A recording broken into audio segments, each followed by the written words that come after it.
আসসালামু আলাইকুম। Hello everyone, সবাই কেমন আছেন? আমরা ভালো আছি। তো আমি বলেছিলাম যে নেক্সট ভিডিওতে অবশ্যই আমি খিচুড়ির রেসিপিটা আপনাদের সাথে শেয়ার করব। তো এটা হচ্ছিল আমার একটা ঝটপট খিচুড়ি। প্রথমে আমি চাল ডাল একসাথে ভালো করে ধুয়ে তারপরে হচ্ছে ভেজিটেবলগুলো আলাদা কুচিয়ে রেখেছিলাম। এখন সব একসাথে মিক্স করছি। এখানে কিছু সবজি আমি আলাদা করে রেখেছি, যেটা হচ্ছে আমি পরে দিব, কারণ নরম খিচুড়িটা হচ্ছে কি সবজিগুলো যদি আমি আগে দিই তাহলে একদমই মিশে যাবে। তো এই তো সব কিছু ভালো করে মিক্স করে নিলাম সব ধরনের মশলা দিয়ে। তারপরে যতটুকু পরিমাণ পানি লাগবে ঠিক সেম ওরকম পানি দিয়ে আমি জাস্ট এখন বসিয়ে দিব।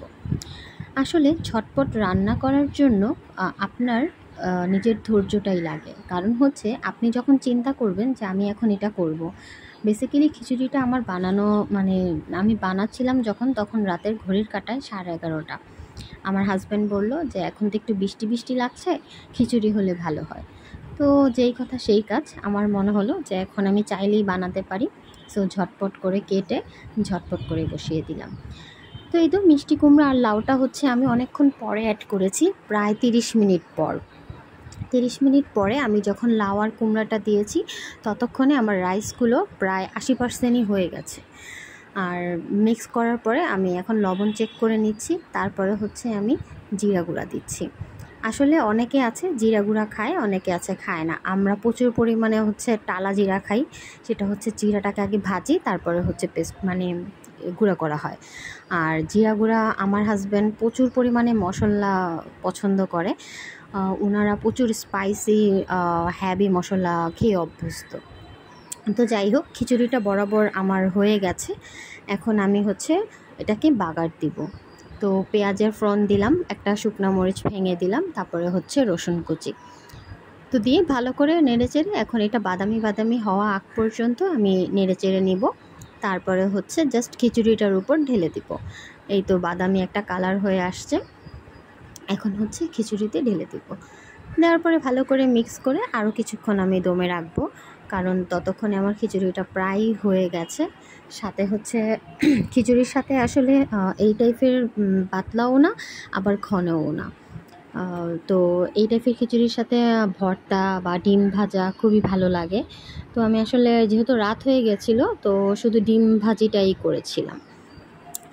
তো লাস্টে হচ্ছে আমি ধনিয়া পাতা দিয়ে দিয়েছি। ধনিয়া পাতা দিয়েও আমি কিছুক্ষণ রাখবো, কারণ ধনিয়া পাতারও একটা ঘ্রাণ আছে। তারপরে হচ্ছে ঘি দিব। যেহেতু খিচুড়ি, অনেকে আছে ঘি ইউজ করে না, বাট আমাদের খিচুড়ি হোক পোলাও হোক ঘি দিতেই হয়। ঘিয়ের যে একটা স্মেল খুবই ভালো লাগে। এটাকে আসলে দেওয়ার পরে যখন ঢাকনা দিয়ে আটকে রাখে তখন আরও বেশি ভালো লাগে। এটার এত সুগন্ধ, মানে ঘিয়ের কারণে আমার মনে হয় খাবার আরও বেশি মজা হয়। তো এই তো ঠিকঠাক একদম সুন্দর ধোয়া উঠতেছে, আর চারদিকটাও মানে আমি একদম সুন্দর করে হাঁড়িতে রেখে এখন আবার একটু ঢেকে দিব।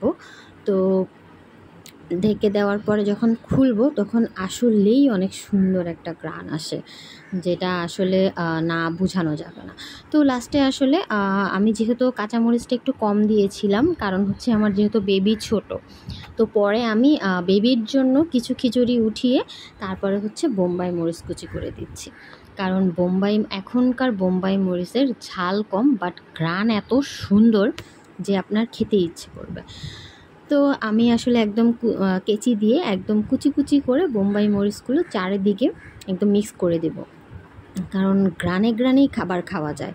খাবার খেতে আসলে অনেক কিছু লাগে না, আপনি যদি জানেন টেকনিক করে, তাহলে আসলে অনেক সময় গ্রানে গ্রানেই খাবার আমরা খুব ভালো মতো খেতে পারি। তো এই তো আমার হয়ে গেল ঝটপট খিচুড়ি। তারপর আমি একটু ডেকোরেশনও করলাম। ডিম ভাজাটা আর দেখাইনি, কারণ আজকাল নাকি ডিম ভাজা দিলে একদম পপুলার হয়ে যায়। তো এই তো ডিম ভাজা, এক পিস লেবু, কাঁচামরিচ দিয়ে আমি